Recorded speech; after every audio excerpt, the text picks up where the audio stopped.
Já está no ar o programa TV Com Debate desta sexta-feira.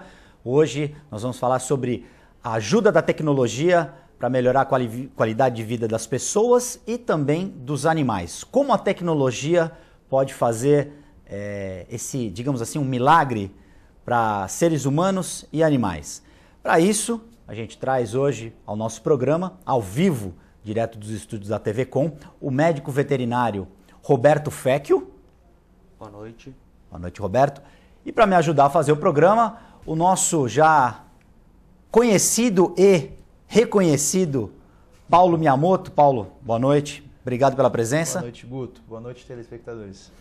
Eu primeiro quero dar os parabéns a vocês, porque vocês realizaram dois feitos, pelo que a gente já comentou em off, dois feitos que vão ajudar dois animais a terem uma qualidade de vida melhor. Eu queria que vocês primeiro explicassem qual tipo de trabalho. Vocês usam uma impressora 3D, essas próteses já foram colocadas nesses animais, e aí eu queria que o Paulo permitisse que o Roberto fizesse a explicação, a introdução desse nosso assunto, como que essa tecnologia está ajudando na melhoria da qualidade de vida dos animais. Boa noite, Roberto. Bom, boa noite. Realmente essa é uma coisa bastante avançada, bastante tecnológica, que a gente está trazendo para a parte médica, incluindo a veterinária. Isso, na verdade, reflete um avanço de tecnologia, de impressões 3D, e a gente tem conseguido trabalhar com esse material dentro da parte cirúrgica, né? Então, o que nós temos feito é tentar conciliar o trabalho de alguns designers, o trabalho de uma modelagem 3D para uma necessidade de sobrevida dos animais. Então existem situações em que os animais perdem alguma função, por exemplo, de andar porque perdeu uma perna, de comer porque perdeu um bico, de se proteger porque perdeu um casco. E essas situações comprometem a vida dos animais. Então, na tentativa de reverter isso, de tentar salvar essa vida ou trazer uma melhor qualidade de vida, a gente está atrelando essa tecnologia para a parte cirúrgica dos animais. Essa é a base do nosso conceito de trabalho. E aí, Dr. Paulo Miyamoto, boa noite. Como é que vocês chegaram, realizaram quantos trabalhos de colocação de próteses feitas em impressora 3D? A gente fez recentemente uma prótese de um casco para uma jabuti. Ela foi impressa em 3D, né? Um jabuti que passou por um incêndio, tá? A gente vai até mostrar imagens dele. Nós temos imagens aí do jabuti? A jabuti, né? A que jabuti é fêmea, né? Ela chama-se Fred. Foi chamada de Fred porque, coitada, ficou presa num incêndio lá em Brasília. Aí nós estamos vendo o início do processo, é isso? Isso, aí já é depois que a prótese está impressa, a gente faz um acabamento usando as mesmas ferramentas de dentista, né? Eu estou passando motorzinho, polindo. Tá dando aquele para poder fazer. Final E aí já é a Fred já se alimentando de normalmente, já com a casinha nova, né? Essa prótese aí ela foi obtida em mais de 100 horas de impressão 3D, só que ela é muito leve, ela é feita de um material, um plástico que ele é chamado de PLA, um plástico biodegradável, e ele é altamente resistente. Então o que a gente ficou surpreso, né? Esse trabalho ele não tem nada parecido ainda na medicina veterinária que foi realizado. E quando a gente fez essa impressão 3D, o que surpreendeu é que o material é super resistente e muito leve. E a gente fez uns cálculos, essa prótese nova ela deve pesar em torno de 1,2 kg mais ou menos. E talvez o casco natural de um jabuti, né? Se eu estiver falando besteira, Roberto, você me corrija, deve algo em torno de 2 quilos mais ou menos, não sei. Ela vai poder andar mais rápido, Roberto? É isso? Vai. Na verdade, o casco todo, aquela visão que a gente tem do jabuti, que ele parece uma pedra que anda, né? Aquele casco todo, aquela proteção toda, grande parte daquilo é osso. Então aquilo representa uma grande parte viva desse animal. E, consequentemente, uma grande parte do peso desse animal está naquele casco. À medida que esse animal, essa fêmea de jabuti, perdeu o casco, perdeu uma estrutura óssea muito grande, ela com certeza perdeu algo em torno de 1/3, talvez um pouquinho mais do peso total. Então, com certeza, o que ela perdeu representava um peso maior do que a prótese hoje representa. Então, ela está mais leve, vai dar para correr mais. E no caso dessa jabuti fêmea, se ela não tivesse essa prótese colocada, fatalmente ela morreria, ou não? Sim, assim, ela teria uma expectativa de vida muito curta, né? Ela sobreviveu a uma situação muito adversa, porque ela passou por um incêndio em condições extremas, a ponto de caírem as placas ósseas, então isso é uma coisa bastante extrema, e em função dessa perda do casco, ela ficou desprotegida. Então seria mais ou menos a gente sem pele, com os órgãos expostos. Então, a grosso modo, era isso. E a todos os órgãos internos dela estavam praticamente expostos, os pulmões, etc. Então, ela começou a ter infecções, começou a ter pneumonia, começou a ter uma série de problemas decorrentes dessa exposição. E, com certeza, se ela não tivesse um cuidado veterinário intensivo sobre ela, ela teria morrido fatalmente. Então, esse casco vai permitir com que ela tenha uma vida normal daqui para frente, protegendo os órgãos internos sem a necessidade de um cuidado intenso. Quer dizer, a gente melhora a qualidade de vida dela. E aí, no caso desse animal, ele foi trazido de Brasília, de Goiás? Foi onde aconteceu o acidente? Esse animal, o que aconteceu? Ele foi encontrado no meio de um incêndio em Brasília por um casal. Esse casal procurou um veterinário especializado lá em Brasília, que é um colega nosso, o Dr. Rodrigo. Esse veterinário fez as primeiras abordagens emergenciais, clínicas, no intuito de estabelecer uma condição de vida boa para esse animal. Então ele lidou com as infecções, com todos aqueles problemas, ao longo de alguns meses, ao redor aí de 3 a 4 meses de tratamento intenso. A partir do momento que ele conseguiu manter o animal saudável, a gente começou a trabalhar em cima da possibilidade de ter essa prótese, ainda lá em Brasília. Então vocês foram para lá, ou você foi para lá, para ver o estado do animal? Isso. Eu fui para Brasília num outro momento para outros compromissos, algumas aulas, e encontrei com o Rodrigo, que é esse veterinário especializado em animais selvagens lá. E ele apresentou o caso. E como eu já conhecia o Paulo, conhecia o trabalho do Cícero, eu tentei fazer esse meio campo para a gente conciliar as duas coisas, a necessidade do animal e o conhecimento tecnológico do Paulo e do Cícero. Então, a partir daí, a gente começou a trabalhar a ideia de conseguir fazer algum tipo de proteção, né? O que culminou no final de tudo isso na impressão 3D. Mas, a princípio, foi uma ideia que a gente começou a discutir. E como é que foi esse desafio de trabalhar? Você já tinha feito alguma prótese para animal antes ou não? Não, jamais, né? Acho que como dentista foi a prótese maior que eu já fiz, né? E mais inusitada. Foi muito interessante, Guto, porque aconteceu uma combinação muito interessante de coisas boas, né? A gente conseguiu reunir uma equipe que, além de ter muita paixão pelo que faz, conseguiu aproveitar o melhor da habilidade de cada um. Então, esse trabalho ele jamais poderia ter acontecido, por exemplo, se não tivéssemos o empenho do Rodrigo e do Matheus, né, que são os irmãos lá de Brasília, para fazer esse bicho sobreviver, né? Aí, depois disso, como é que foi o processo em si? Esse bicho ele estava, né, com o casco todo exposto, tal. Então, era preciso transformar esse casco dele num objeto em 3D para ser trabalhado dentro do computador. Então, nós fizemos isso usando tecnologia gratuita, tecnologia aberta. Hoje em dia, é possível você digitalizar um objeto só usando fotos tiradas com um telefone celular. Foi isso que o Rodrigo Rabelo fez lá em Brasília. Ele fotografou a Fred, que é Fred porque parece com o Fred Krueger da Hora do Pesadelo. Tava com uma aparência tão feia, né? Então, ele fez várias fotos e mandou para o Cícero Moraes, lá na cidade de Sinop, no Mato Grosso, lá no norte do Mato Grosso. Então, olha só, a gente trabalhando em cada canto no Brasil. Fez fotos 360 de todos os ângulos do animal. Uhum. E aí mandou lá para Sinop e o Cícero, ele processou essas fotos, transformou as fotos num objeto em 3D, que é uma reprodução fiel do próprio jabuti, como se a gente tivesse ele em mãos. E então a gente teve a base para começar o trabalho, né? Então, o próximo passo foi pegar o nosso doador virtual, entre aspas. Então, O Cícero, né, lá em Sinop, ele correu atrás e achou uma amiga que também tem um jabuti saudável e fez as mesmas fotos e transformou em 3D.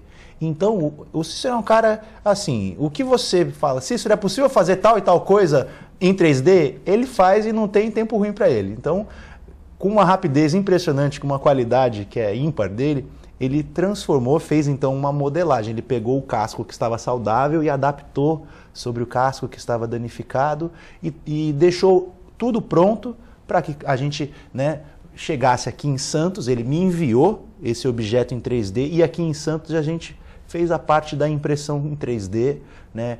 Não basta somente imprimir em 3D, a gente passa por uma etapa de acabamento também, polimento, porque é importante que essa prótese ela fique bem lisa para que não danifique a superfície da pele do animal, né? Tem mais imagens, produção, do processo que possa soltar? Até o que o Paulo estava falando da questão do molde. Então vocês tiveram o molde, esse é o molde que já saiu na impressora. Isso, a gente está vendo aí a impressora trabalhando. O que você está observando é o cabeçote da impressora. Ela aquece um filamento plástico, e então ela derrete esse filamento a mais ou menos uns 200 graus e ela vai desenhando camada por camada. Cada camada que ela coloca tem 0,3 milímetro. Então, isso aí demorou, só essa peça aí demorou 25 horas para sair. Foram 4 peças, uma delas demorou 49 horas. Foi uma coisa assim, muito demorada, mas é tão detalhado o trabalho. E essas 4 partes, elas se encaixam entre si. Então, é um casco que ele tem um formato que abraça o animal. Quando a gente, né, a hora da verdade foi assim, pô, está pronto, está tudo lisinho, tá com o acabamento feito. Será que vai encaixar? Né? Porque quando a gente trabalha com material odontológico, por exemplo, existe uma série de distorção, tem erro aqui e ali e tal. Então a prótese sempre você precisa ir cada passo se certificando que ela está bem adaptada. Essa, depois que eu limpei e tal, tirei as rebarbas, ela se encaixou hermeticamente, ficou perfeito. E aí a gente teve a segurança então para marcar a cirurgia. Continuamos com as imagens? Maravilha. Se tiver mais imagens aí, foi então aí que depois que saiu da impressora eu levei para o consultório meu e aí fiz aquele primeiro vídeo que a gente viu, aquele acabamento e tal, e demora. Esse material ele é muito resistente, então não é só bom para proteger o animal, mas é também difícil para você trabalhar. Essa etapa aí. Pois é, essa etapa aí você vê que está acelerado, né? Isso aí foi uma etapa de ajuste. Antes da operação, a gente estava ali, né, embora tenha saído bem legal o resultado, quando provamos ali, a gente viu que ainda estava pegando um pouquinho das patas traseiras do animal, então eu corri de volta para o consultório para abrir o espaço ali, para que não basta só colocar, né? Tem que ficar ali, ele tem que se locomover certinho. Tem que ficar confortável Exatamente. No animal. Então, depois que estava feita toda essa etapa aí passou das mãos minhas para as mãos aí do Roberto e a equipe que veio. Aí o Matheus e o Rodrigo viajaram de Brasília a Santos. Imagina essa jornada, porque... Com a Fred. Né, com a Fred, exatamente. Então eles vieram para cá e aí foi marcado o dia da operação. E Roberto, essa tecnologia garante... O que eu fiquei assim, aí o Paulo explicou, o que dá a impressão é que não vai ser suficiente essa peça para segurar, porque o casco é muito duro realmente, é muito resistente. O material que é feito, apesar de ser mais leve que o original, ele garante a segurança do animal? Pois é, essa era uma grande dúvida que nós tínhamos antes também. Porque como esse foi o primeiro caso de prótese 3D de casco no jabuti no mundo, nós não tínhamos um parâmetro, um histórico, alguma referência em relação a isso. Então nós precisamos decidir de forma empírica qual seria o melhor material. E aí isso envolve tanto a dureza, para conferir proteção, como algo que não seja agressivo, que não seja irritante, que não cause alergia, que não cause rejeição. Afinal, a gente vai estar colocando em cima de um material biológico. Do ponto de vista de dureza, ele foi surpreendente, porque ele se mostrou muito mais resistente do que nós esperávamos. Muito mais resistente até do que o osso do animal. Do que o próprio peça original. A gente trabalhando, a gente trabalha alguns aspectos da odontologia, e nós estávamos trabalhando com brocas, que são brocas que nós usamos para cortar dentes. E uma dessas brocas, ela quebrou em contato com a prótese. Quer dizer, uma broca que corta um dente não aguentou para cortar a prótese. Para você ter uma ideia, né, do quão rígido é essa prótese. Então, do ponto de vista de proteção, a gente está mais do que satisfeito. E primeiro caso no mundo, então. Então vocês são pioneiros nesse tipo de procedimento no mundo. No mundo. Esse é a primeira prótese 3D de casco em jabuti no mundo. Isso tem um lado bom, que a gente abre um leque de possibilidades daqui para frente, mas tem um lado ruim porque a gente ralou, sofreu para chegar nesse formato, porque não tinha no que se basear. Você explicou, não tinha um parâmetro, não tinha o que seguir nada. De exemplo. Na verdade, foi meia dúzia de loucos se unindo em prol de uma causa muito bacana, muito legal. E a gente foi aprendendo com cada etapa, né? A gente vê a imagem da impressão 3D e parece algo fantástico, mas até chegar naquela etapa foi bastante complexo e a gente tinha um monte de dúvidas. Será que vai encaixar? Será que vai ser resistente? Será que o animal vai aguentar? Será que a cirurgia vai ser fácil? Vai ser difícil? Quer dizer, né, foram 10 dúvidas para cada resposta. Vocês, em algum momento desse processo, acharam que não ia dar certo ou vocês tinham a confiança que no final ia dar tudo certo? Pode ser para os dois essa pergunta. Nós tínhamos confiança de que ia dar certo. Puxando a sardinha para o meu lado aqui como veterinário, como cirurgião, eu tinha muita dúvida em como proceder à fixação dessa prótese. Como eu nunca fixei uma prótese 3D no jabuti, do ponto de vista cirúrgico eu tinha dúvidas. Se eu ia usar materiais ortopédicos, se eu ia usar materiais como parafusos, placas, cerclagem, se eu ia fixar em algum osso, eu tinha uma grande dificuldade porque não existia aquela carapaça no animal, igual um animal saudável, para poder fixar algum material cirúrgico. Então, assim, eu tinha uma grande esperança que ia dar tudo certo, mas no fundo eu tinha um receio de não saber lidar cirurgicamente. O Paulo acho que estava um pouco mais tranquilo, espero eu, né? Porque... Eu não. Apesar da prótese ser muito maior do que qualquer tipo de dente que você já tenha, te assustou. A responsabilidade era proporcionalmente grande, assim como a prótese. Me assustou pelo seguinte, Guto. Embora eu trabalho com tecnologia 3D há alguns anos já, né? Isso é parte do meu doutorado e tal. Eu trabalho bastante com isso. Mas com a impressão em 3D mesmo, eu comecei a trabalhar há muito pouco tempo. Esse caso do jabuti foi praticamente o primeiro caso que a gente fez e já foi, ao mesmo tempo que foi praticamente um test drive, já foi para valer. Então a gente não tinha espaço para errar. Né? A cirurgia já estava marcada, o pessoal já estava se deslocando de Brasília e enquanto isso a impressora estava lá trabalhando. E eu ficava ali, né? A impressora na minha casa, eu pareço o professor Pardal, tá? Meu quarto parece um laboratório. A impressora tá? é na sua casa. É na minha casa, tá? E aí eu ficava lá olhando ela trabalhar e falava, caramba, será que isso vai dar certo? Isso nunca foi feito. E se não der certo, vai ser tudo culpa minha, né? Caramba, será que vai acontecer e tal? E aí... até para fazer alguns dos vídeos, né, eu deixei uma câmera filmando ali e eu achava que ia ser rápido. Em algumas horas vai estar pronta a peça e aí, por exemplo, demorou 25 horas. Então nem na minha própria cama eu podia dormir, porque eu tinha que deixar a luz acesa e a impressora faz barulho, né, para poder registrar todo o processo. Então foi uma semana aí que eu tive que até dormir no sofá da sala, mas foi muito bom quando a gente viu que começou a dar tudo certo. Essa impressora, ela é uma impressora produzida nos Estados Unidos? Não, olha só que doideira. É um modelo nacional. É uma impressora nacional. É uma impressora nacional, o fabricante é de Campinas. Né, até o pessoal que fabricou a impressora foi muito, muito atencioso, porque quando eu entrei em contato com eles e expliquei o projeto, e eu estava precisando de um suporte técnico para algumas dificuldades que eu estava tendo, na hora eles já responderam, foram super atenciosos. E por que a gente... Nossa, mas no Brasil tem fábrica de impressora? Tem. O Brasil está plenamente capacitado para exportar tecnologia, né? A questão da impressora 3D, por exemplo, faz poucos anos que a patente caiu. Então, as pessoas, elas próprias, já podem fabricar as suas impressoras 3D. Os projetos, eles estão na internet, né? Então, é tudo uma questão de interesse, né, e correr atrás. Então, e o preço, assim, o telespectador pode até pensar, uma impressora 3D é um aparelho super avançado, deve ser muito caro. Olha, não é uma coisa barata, mas também não é uma coisa super cara. existem modelos nacionais aí que variam entre 3.800 e até 6.000 e poucos reais. Tudo depende do quê? Do tamanho de objetos que a impressora consegue imprimir. Mas isso, do meu ponto de vista, é um investimento, né? Em algum tempo, a tendência é que esses preços caiam.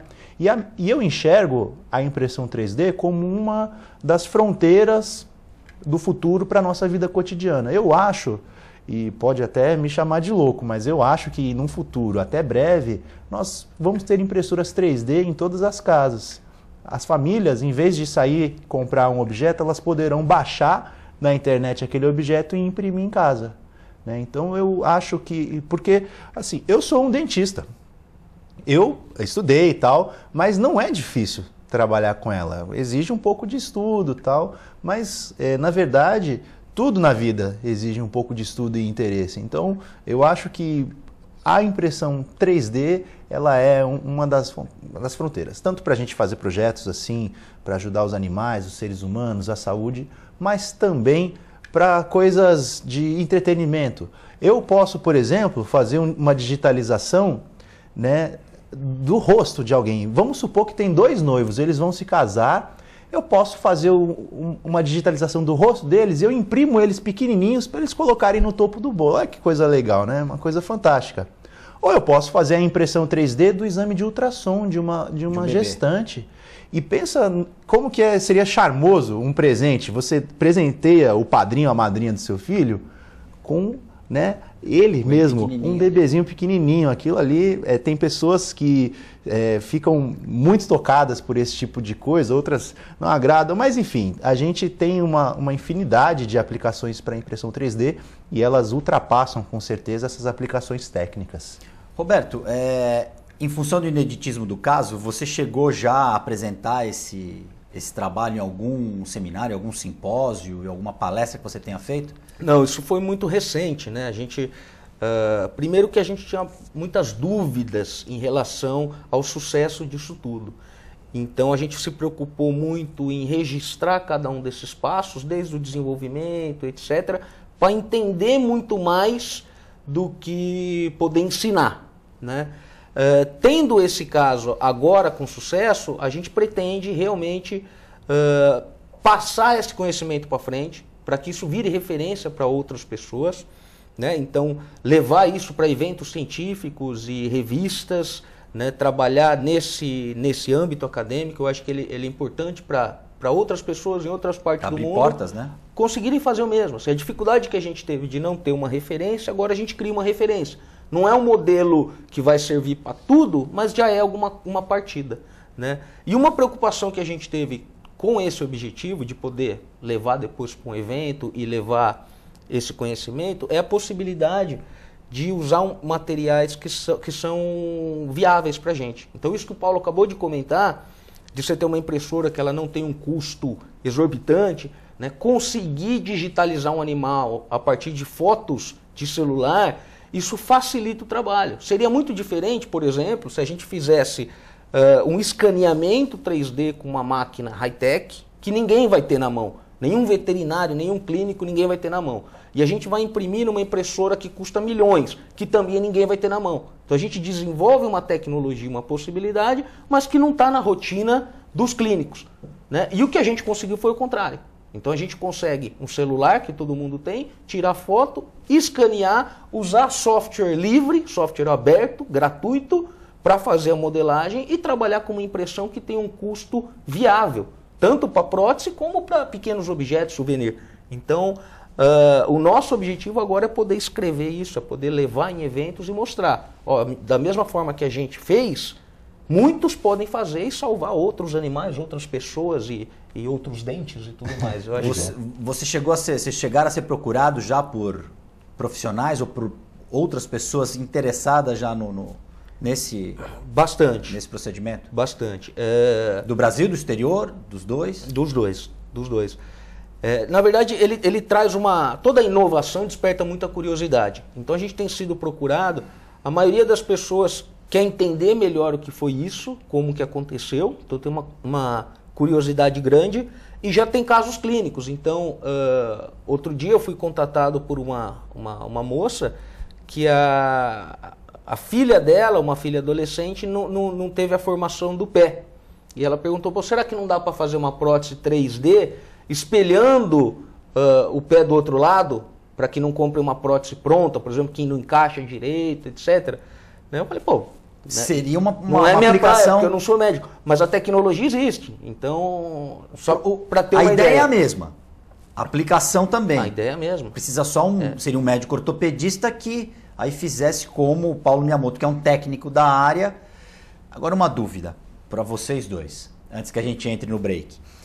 Qual a diferença? Porque na cabeça do leigo, por exemplo, na minha cabeça, eu queria saber qual a diferença entre eu pegar um gesso e fazer um molde desse jabuti que o colega de vocês encontrou lá e que serviu de modelo para a prótese 3D e a prótese 3D. Não é a mesma coisa. De eu tirar um molde puro e simples daquele casco para aplicar num outro animal.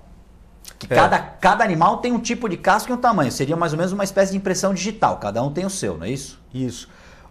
Essa tecnologia de moldagem ela é muito bacana e a gente usa e abusa dela. Então, teve em um outro momento que a gente tentou fazer isso aí, né? Fazer uma moldagem de um bico de um animal, gerar um modelo em gesso e a partir desse modelo montar uma prótese. O Paulo entende melhor desses materiais de moldagem odontológicos, que é o que a gente usa basicamente. Mas o que eu enxergo é que em todo esse processo de faz um molde, vaza o gesso, etc., a gente vai tendo pequenas distorções. Até que no final do processo, milímetros de distorções eles podem não promover um encaixe tão perfeito, né? Porque quanto menor for a estrutura, mais intenso essa distorção acontece. E com a digitalização 3D a gente consegue corrigir imperfeições e afunilar esses detalhes para que a gente chegue numa medida mais precisa, sem perder tanta fidelidade ao longo do processo de moldagem.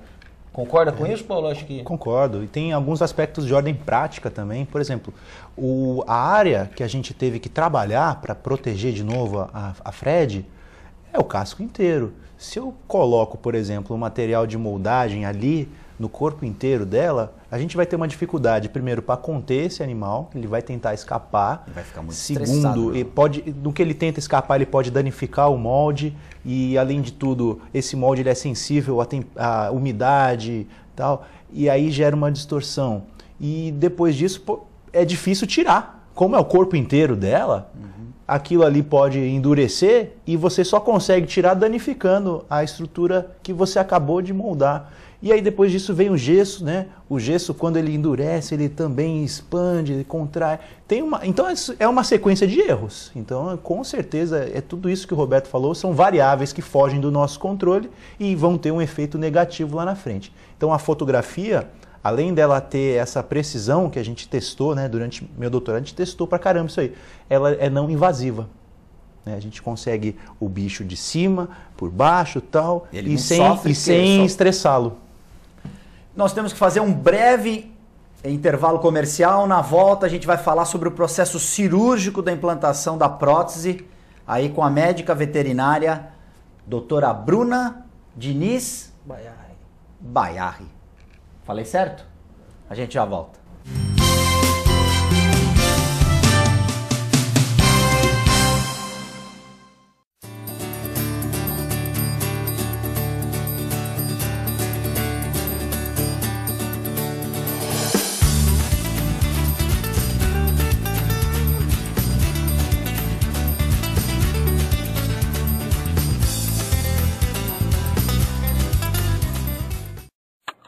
A TV Com traz qualidade e interatividade para a Baixada Santista.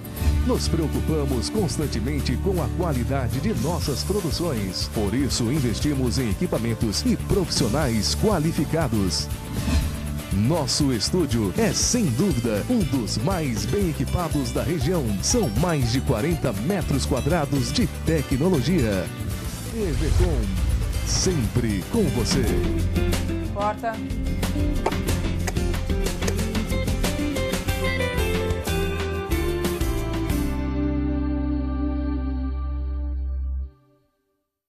Você que não pode ir até a sua comunidade, a comunidade quer ir até você em sua casa, em seu lar.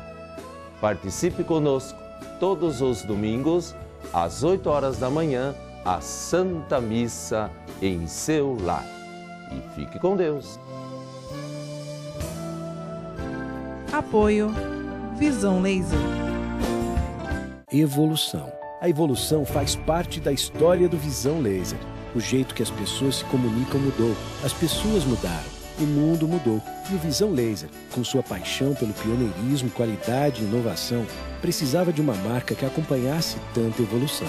Apresentamos a nova marca do Hospital Visão Laser. Visão Laser. Sua visão é o nosso sentido. Dr. Colombo Barbosa, diretor técnico médico, CRM 19555. Buffet Maison Vanut, um novo conceito em festa. Requinte e sofisticação no mesmo espaço. Atendemos todos os tipos de eventos, aniversários, casamentos, festas infantis e confraternizações. Venha conhecer nossos ambientes e faça o seu orçamento. Buffet Maison Vanut, Avenida dos Bancários, 42.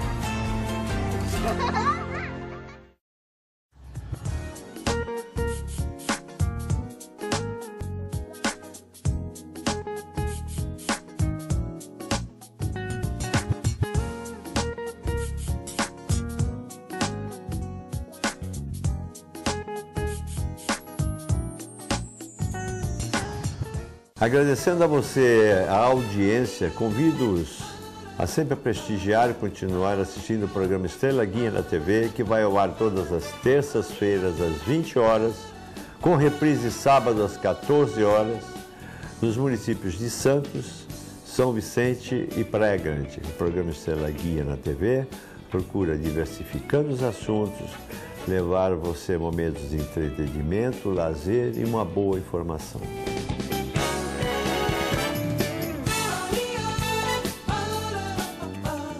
Se você quer algo diferente e está por dentro de tudo que acontece em sua cidade, mande dicas, sugestões de pauta pela nossa fanpage facebook.com/tvcom.santos. Interaja com a programação da sua TV Com. TV Com, interagindo com você. Eu quero convidar todos para assistirem o programa Esporte e Companhia. Não é isso mesmo, Roberta? É isso aí, Edu. Todas as segundas às 22 horas. Aqui na TV Com, canal 11 NET.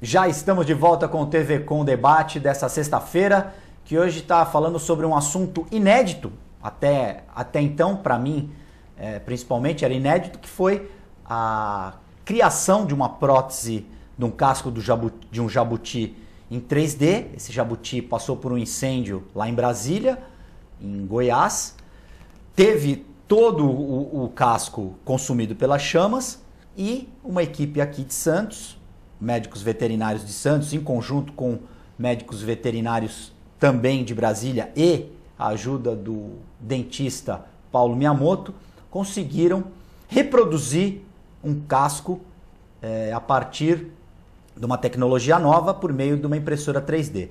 Nesse segundo bloco a gente vai abordar o procedimento cirúrgico da implantação dessa prótese de 3D no jabuti Fred, que na verdade é a Fred. Já explicaram aqui pra gente o porquê. E pra gente saber como é que funcionou essa cirurgia, eu recebo aqui a médica veterinária anestesista Bruna Bayarri. Boa noite, Bruna. Obrigado. Boa noite, Guto. A minha primeira pergunta, Bruna, é a seguinte. Eu recebi aqui a prótese de um bico de um tucano e o modelo em gesso. Depois a gente ainda vai falar sobre isso.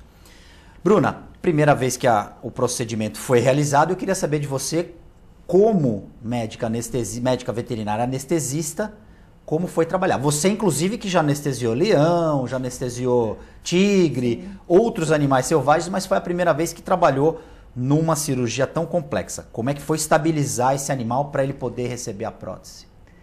Bom, na verdade, o jabuti, né, é uma espécie que a gente está bastante habituado a trabalhar, porque geralmente eles são mantidos, né, como animais pet, né, nas casas das pessoas, mas a Fred foi uma paciente bastante especial para a gente, pelo fato dela estar com a carapaça toda queimada, né? Então ela tinha várias diversidades anatômicas, né, realmente. Então, para a gente acessar as veias dela, né, para a gente encontrar ali os pontos anatômicos para a gente conseguir trabalhar com ela do ponto de vista anestésico, foi um paciente bastante complexo para a gente trabalhar.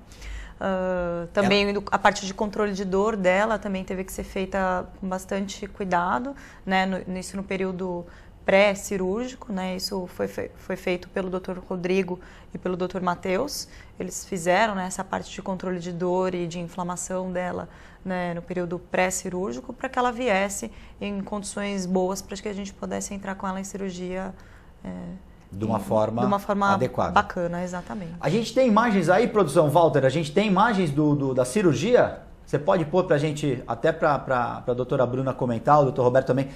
Uma pergunta, Bruna.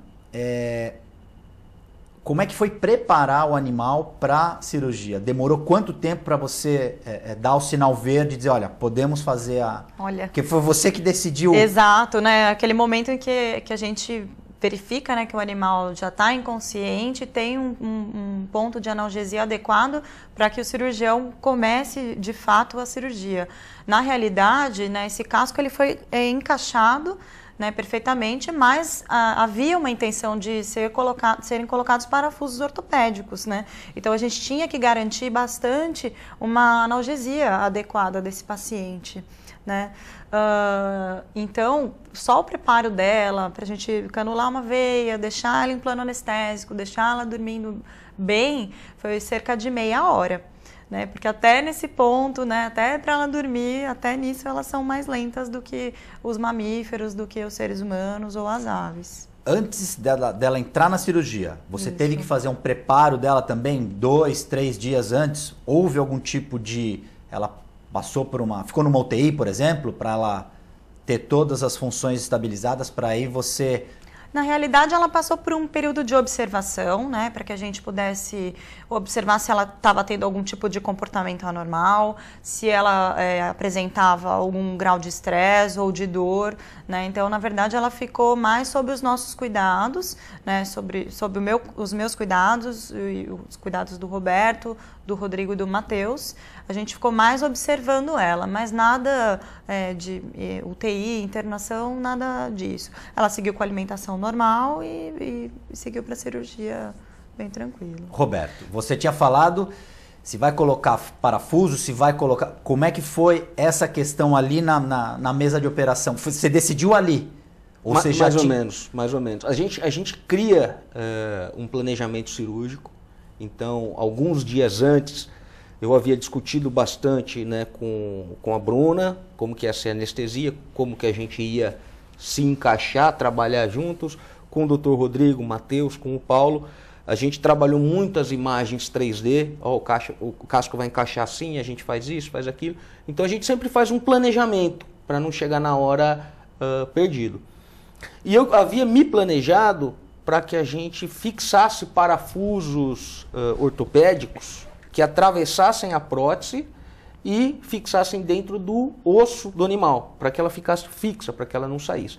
Um cuidado que a gente teve antes de tudo isso foi fazer a prótese em 4 partes para que ela seja desmontável. Por quê? Daqui 6 meses a gente precisa remover a prótese, limpar, ver se não tem nenhum problema, se o animal está se adaptando bem e colocar de novo. Então essa possibilidade de remover e colocar com facilidade foi uma preocupação nossa. Então eu tinha preocupação de que as 4 partes se encaixassem perfeitamente entre si. Esse ainda é o procedimento do que a gente está vendo, é o do Paulo. Está preparando a prótese. Isso. Ele estava preparando aí para que elas se encaixassem, as 4 partes se encaixassem com perfeição. Então isso era fundamental. Cada uma das partes tinha que se encaixar com perfeição, cada uma delas tinha que se acomodar muito bem sobre o animal e o conjunto delas deveria ser fixado no animal. Essas eram as 3 etapas do nosso procedimento. A coisa funcionou melhor do que a gente imaginava. Então, o encaixe das próteses entre si foi perfeito, né? Eu coloquei alguns parafusos cirúrgicos fixando prótese com prótese, sem contato com o animal. E no momento em que tudo estava encaixado, que eu fui partir para fixação direta no osso, nós percebemos que nem foi necessário isso. Porque a prótese estava tão adequada, tão ajeitada, tão fixada, que não houve a necessidade da gente fazer perfuração em osso ou um procedimento mais invasivo do ponto de vista ortopédico. Então eu acabei tendo um trabalho aí bem menor do que todo mundo. Bem menor do que eu esperava. Né? E para o animal foi ótimo, porque isso faz com que a gente não tenha que ficar fazendo procedimentos dolorosos, sempre existe um risco de infecção, a gente precisa fazer medicamentos analgésicos, anti-inflamatórios, etc. Então a gente poupou o animal de tudo isso. Foi basicamente como encaixar um Lego. E a coisa funcionou do jeito que a gente esperava. Até então, melhor, pelo que você está falando, até melhor do que você esperava. Até melhor. Na questão da rejeição, Bruna, vocês tinham essa preocupação, havia essa preocupação até por ser um procedimento inédito, o animal poder ter alguma rejeição ao material, ou vocês já tinham essa confiança de que isso poderia acontecer, mas que não era o maior dos problemas? Sim. Eu acredito que pelo fato dela ser um material... A tartaruga é um material orgânico, biológico, né? E a parte do casco, né, assim, é sintético. Né? Então, aquele contato interno a gente não tem, né, com a colocação de parafuso, nem nada disso. Então, isso, como o Roberto comentou, evita muito tanto a parte de infecção quanto a rejeição. Né? Então, no mais, o que poderia acontecer ali é juntar um pouco de sujidade por baixo da prótese. Né? Então, o ideal é sempre fazer a remoção, fazer a limpeza, né, desse casco sintético por baixo, para que não haja uma contaminação, na realidade, da parte do casco da tartaruga mesmo, né, da parte daquela película que ficou do jabuti. Né? Então, acho que rejeição mesmo não seria o termo, mas mais uma infecção, juntar sujidades. Deixar alguma porta, uma fresta para entrar alguma... Você falou, Roberto, da questão do procedimento de manutenção. A Fred vai ter que passar por esse procedimento. De tempos em tempos, vocês vão ter que fazer uma vistoria, digamos assim, na prótese. O que acontece é assim... Como a gente não tem experiência com esse tipo de prótese, como foi a primeira vez, a gente não sabe a longo prazo, daqui meses e anos, como que ela vai se portar. Uma grande preocupação que a gente tem é a interface entre a prótese e o animal. O material orgânico, né? O material orgânico. Animal. Porque naquele meio ali pode de repente crescer fungo, crescer bactéria, né? Virar um meio de cultura para algum micro-organismo que vai gerar um grande problema sem que a gente perceba, porque a prótese está cobrindo aquela película biológica. Então a gente precisa de tempos em tempos abrir e verificar se isso não está acontecendo, eventualmente fazer uma limpeza, passar um antisséptico, alguma coisa, evitando tudo isso, né? E ter uma ideia de como o organismo vai estar se cicatrizando e se regenerando por debaixo da prótese. A prótese hoje é fundamental para proteger esse animal. Mas pode ser que daqui 10, 20, 30 anos, o organismo embaixo da prótese se reestabeleça. E a gente não precisa mais dessa prótese. Então, para a gente acompanhar essa regeneração, é importante de tempos em tempos remover e verificar tudo aquilo. Onde é que está a Fred? Está aqui em Santos? Voltou para Ela voltou para Brasília, Voltou tá para na casa Brasília. dela. E aí vocês vão ter que... A Fred volta aqui ou vocês vão para lá? Já tem esse cronograma já definido ou não? Vocês vão esperar o... Ela foi adotada por alguém? Isso. A gente tem uma grande vantagem, porque ela foi adotada por 2 veterinários, então que é o Rodrigo e o Matheus. Então ela teve essa sorte, né? Não sei se a gente pode dizer sorte, porque sorte mesmo para o animal nunca vê o veterinário, porque é quando está tudo bem. Mas assim, ela teve essa grande sorte de estar hoje, os donos dela são 2 veterinários que vão fazer esse cuidado intensivo, né? E como a gente tem uma parceria de trabalho em várias situações, é comum que eles venham para cá e é comum que a gente vá para Brasília. Então a gente vai estar interagindo, quer dizer, colocando a equipe toda a par da situação de tempos em tempos. Isso vai acontecer. A gente tem, voz da consciência, a gente tem as imagens do bico do tucano? Ou não? Então, manda ver que aí a Bruna, esse é o bico que a gente está vendo, é a imagem na impressora. Esse é um protótipo, né? Porque o que aconteceu? A partir do jabuti, a gente percebeu que a gente pode trabalhar com impressão 3D com outras aplicações clínicas. Nesse meio campo, apareceu um tucano com o bico quebrado, né? E a gente já fez alguns procedimentos cirúrgicos para reconstituir bico, mas a gente usa outros materiais. E agora, tendo esse domínio um pouco maior da tecnologia, essa parceria com o Cícero e com o Paulo, a gente começou a desenvolver essa prótese 3D, que é o que a gente está vendo na imagem. Então a imagem tem essa coloração amarela, seria a parte protética em cima do bico quebrado. Então esse é o nosso próximo caso, né? Ó, essa é a modelagem 3D da prótese, que é essa prótese que a gente já imprimiu, que está na sua mão aí, Guto. Uhum. E essa branca aqui, essa né? branca. Essa branca é a impressão daquilo que está na tela. E aquele resto é a representação do animal que perdeu o bico. Uhum. Então a gente tem a cabeça do animal que perdeu o bico, né, que ele foi digitalizado, e a gente construiu essa prótese a partir daquilo, né? Nós imprimimos aí um modelo, né, que representa a impressão da prótese, para a gente poder, né, chegar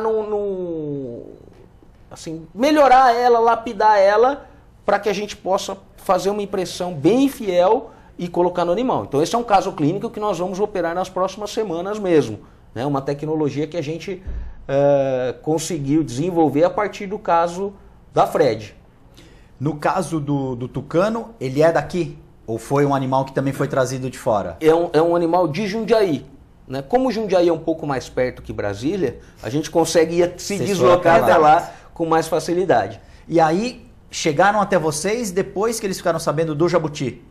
Não, na verdade, esse animal já teve um probleminha de bico e a gente tentou usar uma outra técnica para reconstruir o bico. E essa técnica não funcionou do jeito que a gente esperava.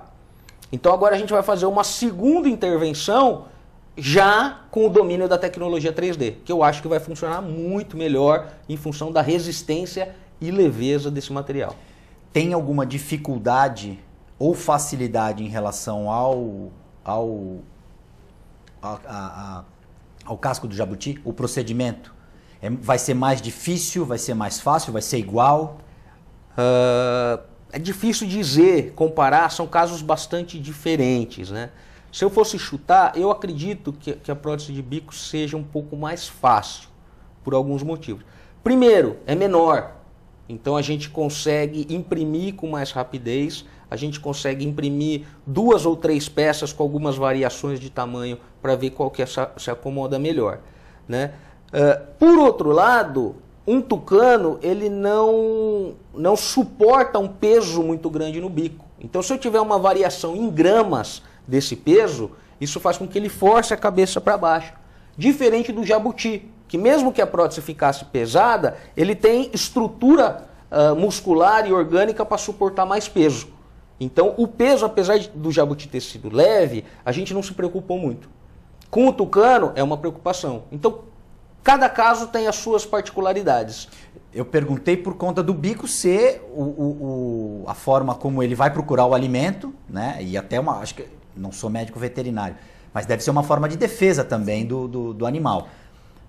E você trabalhar com isso aqui pro animal deve ser muito mais difícil, na minha opinião de leigo, em função dessas coisas que eu falei, de ele ter que se alimentar, de ele ter que se defender.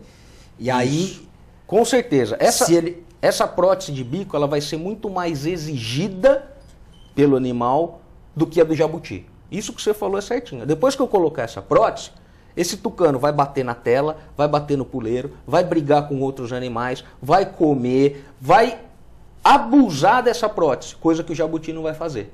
Então ela precisa ser muito mais resistente e muito bem aderida, senão a chance de dar errado realmente é maior. Nesse ponto de vista, você tem razão, a dificuldade é maior. E vai ser o bico inteiro ou ele tem parte do bico conservada? Ele tem 1/3 mais ou menos do bico conservado, que é onde a gente vai usar para fixação da prótese. Vocês vão ancorar a prótese ali. Vamos ancorar. E aí, nesse caso, a gente vai precisar usar parafusos ortopédicos e outras coisas, porque a fixação precisa ser bem rígida, né? E ele tem o bico de baixo íntegro. Então, ele tem o bico de baixo inteirinho e o de cima, ele perdeu 2/3. Né? Então, hoje ele não consegue pegar a comida. Hoje ele é alimentado de forma assistida. Né? Um animal nessas condições morreria de fome. Então ele está sendo assistido e o nosso objetivo é tentar fixar essa prótese 3D para ele voltar a comer, beber água, brigar, bater na tela e tudo mais que Doutora precisa. Bruna, como é que vai ser o preparo do tucano? Vai ser igual do jabuti? Ele, por ser uma ave, um animal menor, de peso menor, tem uma... Sim. É bem diferente, né? A anestesia de aves é sempre mais delicada, né? A ave ela tem um metabolismo bem acelerado, né? Então todos os eventos anestésicos acontecem muito mais rápido. Então a gente tem que a importância da gente separar uma pessoa que está fazendo a cirurgia, uma pessoa, um médico veterinário anestesista ou uma pessoa bastante atenta a todos os parâmetros fisiológicos daquele paciente enquanto ele está anestesiado, é muito importante, porque as mudanças que acontecem durante esse período em que ele está ali dormindo acontecem de uma maneira muito rápida, né? Então ele está ali num sono profundo, né? Então a gente tem que monitorizar ali muito bem o que está acontecendo, se ele está sentindo dor, se ele não está sentindo dor, se está tudo ok, né? Porque ali a gente realmente está trabalhando com fixação, né? Com parafusos, né? Ou então com a movimentação do bico, e aquele paciente ele não pode acordar no meio da cirurgia. Não, ele sai voando, sai batendo asa, ele pode se machucar, né? Se for um animal perigoso, ele pode machucar alguém da equipe, né? Dificilmente isso vai acontecer com uma ave, mas se for um animal maior, isso pode acontecer, né? Então, é sempre importante a gente ressaltar a importância dessa figura, né, que é essa pessoa que fique ali só com essa atenção, né, aos parâmetros daquele paciente, cuidando dessa parte. Você falou em animal maior. Qual foi o maior animal que você já anestesiou? Olha, eu acho que foi uma tigresa. Foi a tigresa? Gente. Acho que foi a tigresa. A tigresa foi grande, o leão foi grande, sim. A anta foi um animal grande também. Leão, e aí acho que leões e tigres. Esse procedimento foi para cirurgia ou foi para algum tipo de... Também, foi cirurgia endodôntica, né? Foi tratamento de canal, colocação de prótese, também dentária. Esses pacientes também sofrem com esse tipo de problema de dentes, né? Eles quebram os dentes, ficam com o canal exposto. Isso gera muita dor, eles não conseguem muitas vezes nem beber água, né? Então, da mesma forma, é feito um modelo, é mandado para o protético, né? Igual como para uma pessoa, né? Para um protético de dentista. Ele confecciona uma prótese e aí o Dr. Roberto fixa essa prótese. Então é você que coloca a mão dentro da boca do leão? Faço isso com frequência. E o pior, a prótese que a gente faz para animais é uma prótese metálica. Então, se for para perder os dedos, eu vou perder com mais eficiência do que a 3D. É ela que segura a boca do leão? Eu tenho que manter ele dormindo ali para... Já aconteceu do bicho se mexer? Porque existe algum tipo de reflexo mesmo, o animal estando anestesiado? Pode ocorrer uma superficialização, né? Logicamente que a gente verifica todos os sinais e sempre que eles começam a ocorrer, a gente toma providências para que o paciente não se movimente durante o procedimento cirúrgico, né? Mas, assim, eu não me lembro de ter ocorrido com esse tipo de paciente nenhum tipo de acidente desse tipo de movimentação ou de um susto muito grande, assim, para a equipe, ainda bem. Mas com animais mais leves já aconteceu? Pode acontecer, já aconteceu algumas vezes, de E dar uma movimentada, às vezes pode ocorrer tomar uma bicada de um tucano. Mas o tucano ele já estava voltando, né, da anestesia. Tomou uma bicada? Eu tomei uma bicada desse tomou. tucano, tomei uma bicada, ele já estava retornando, né, da anestesia, ele estava ali com um pouco de sono ainda, e aí eu fui verificar, né, se ele estava já com as suas funções, né, adequadas, e aí eu tomei uma bela de uma bicada no dedo. A prótese estava ótima, eu tomei uma bela de uma bicada e quase arrancou meu dedo. Esse procedimento com esse tucano, eu gostaria que vocês, depois que fizessem, retornassem aqui para a gente poder mostrar. Vocês filmaram toda a cirurgia do jabuti? Está documentado isso? Sim, a gente registrou bastante todas essas etapas, até porque ela vai servir para a gente revisar tudo isso e entender melhor e aprender melhor e poder passar isso adiante, né? Então, do jabuti nós temos tudo bastante documentado e com certeza vamos documentar tudo do tucano e trazer aqui num próximo momento. Já ficam convidados, mostrar para vocês. Doutora Bruna, doutor Roberto Fecchio, doutor Paulo Miyamoto também, que faz parte do time. A gente já está chegando no final do programa. Eu queria agradecer demais a presença de vocês. Médico veterinário doutor Roberto Fecchio, médica veterinária anestesista Bruna Diniz Baiarri, perdão. E o doutor odontologista, dentista Paulo Miyamoto, muito obrigado. Boa noite, Roberto. Boa noite, Bruna. Boa noite, Boa noite, obrigada. Paulo. Eu que agradeço, espero. Já estão convidados quando quiserem. Quando o procedimento do tucano tiver sido realizado, ele tiver restabelecido, por favor, tragam aqui ou a gente marca de novo para vocês mostrarem como é que foi esse procedimento. Eu agradeço a você, principalmente telespectador, que mais uma vez nos honrou com a sua audiência. TV Com Debate volta na segunda-feira, ao vivo. Até lá e bom final de semana.